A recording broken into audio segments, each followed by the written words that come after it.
The wind that morning sighed low through the cottonwoods, as if the land itself was too tired to raise its voice.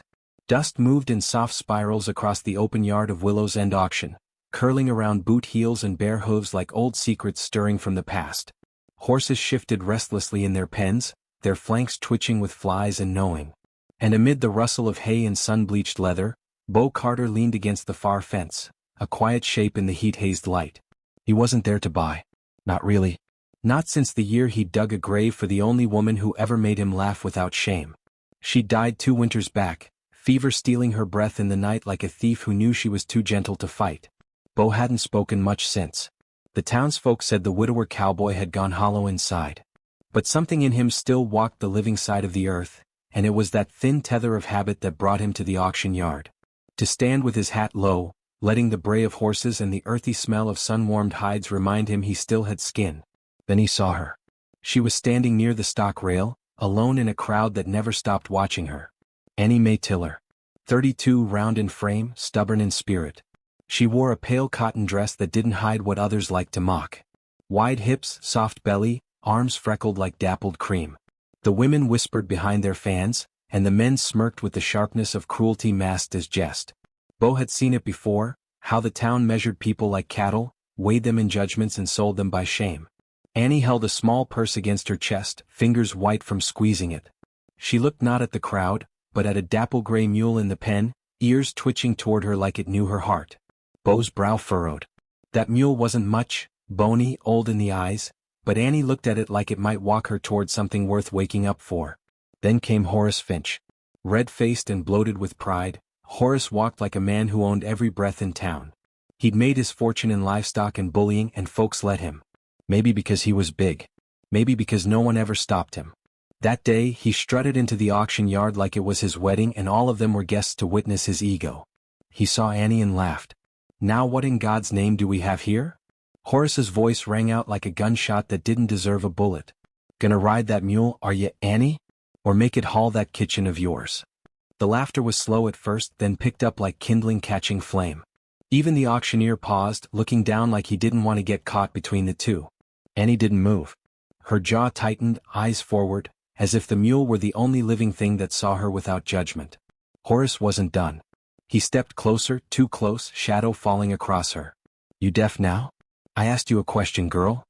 Bo straightened, hands curling around the rail. Annie turned her head just enough to say, low and clear, I'm here to bid, same as you. Well, ain't that something? Horace sneered. You planning to feed it pies or train it to roll over? A few chuckles rang out again, brittle and sharp. Annie didn't answer. She stepped forward, purse still clutched, voice a whisper meant only for the mule. Don't worry, sugar. We'll get through this. Then it happened. Horace's boot swung, not high, not hard, but mean. It caught her behind the knee. She didn't cry out. She just crumpled, basket falling from her hand, silver coins scattering like hail on hard-pan dirt. Laughter exploded. Bo moved before his mind caught up. He was at her side in 3 long strides, boots kicking up a soft storm. The laughter stilled. His presence turned heads like a sudden storm cloud on a dry day. Horace stepped back, face twitching, unsure if Bo meant to fight. But Bo didn't throw a punch. He knelt beside her. Carefully. As if she were something breakable and sacred all at once. Annie tried to rise, one arm bracing against the dirt, but he put a hand on hers, steady, warm, not pressing, just offering. Easy, he said, voice like weathered timber. Ain't no rush to stand for men who can't stand themselves. Annie blinked and for a breath too long didn't move. Then she nodded. Bo gathered her basket. Picked up every silver coin, even the ones that rolled into shadows. Not like a man doing a favor, but like one returning what never should have been lost. He placed them back into her trembling hands. Then, with a quiet firmness that hushed the crowd more than any yell could, he reached into his own coat pocket.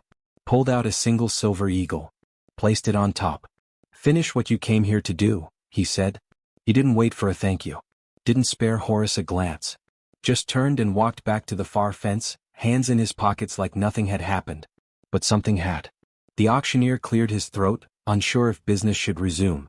Horace muttered a curse and stalked off toward the whiskey tent. And Annie stood slowly, dust clinging to her knees, her coin purse now heavier by 1. She bid on the mule. And she won. That evening, Bo sat on the back porch of his weathered cabin, watching the sun sink low behind the hills. The mule, now tied gently to the post out front, munched contentedly. Annie stood beside it, holding a tin bucket of feed like she was born to. She'd shown up at his place not long after the auction, mule in tow. "I owe you," she said. "Let me clean your place. Pay it back honest." He'd simply nodded. There was dust on the floors and silence in the air. A woman's footsteps sounded good again. Inside she swept. Outside he chopped wood. Two people doing old chores in a world too fast to notice kindness anymore.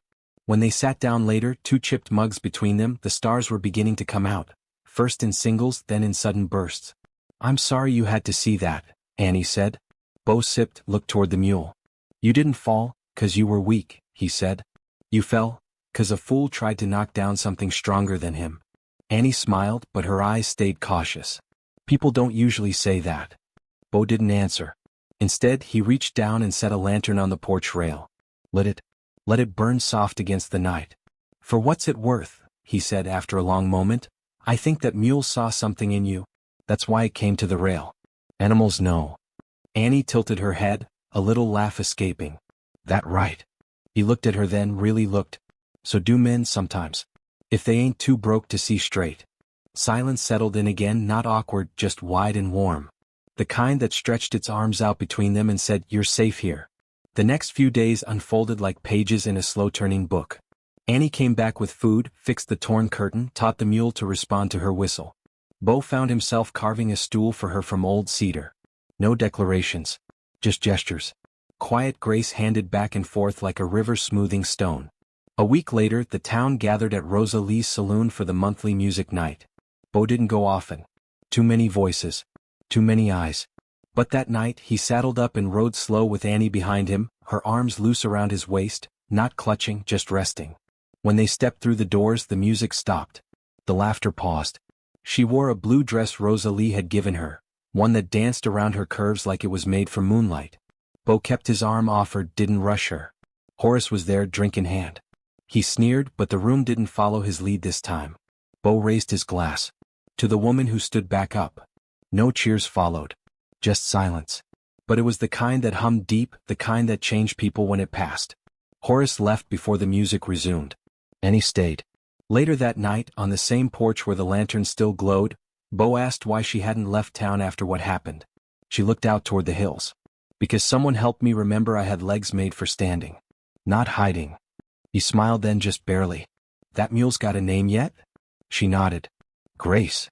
The lantern flickered once in the wind, then steadied. And though the night deepened, neither of them moved to go inside. The stars above stretched out forever, and for once they didn't feel too far. And in that stillness, something unlabeled, unseen, began to take root. Not love, not yet. But perhaps, its first brave breath.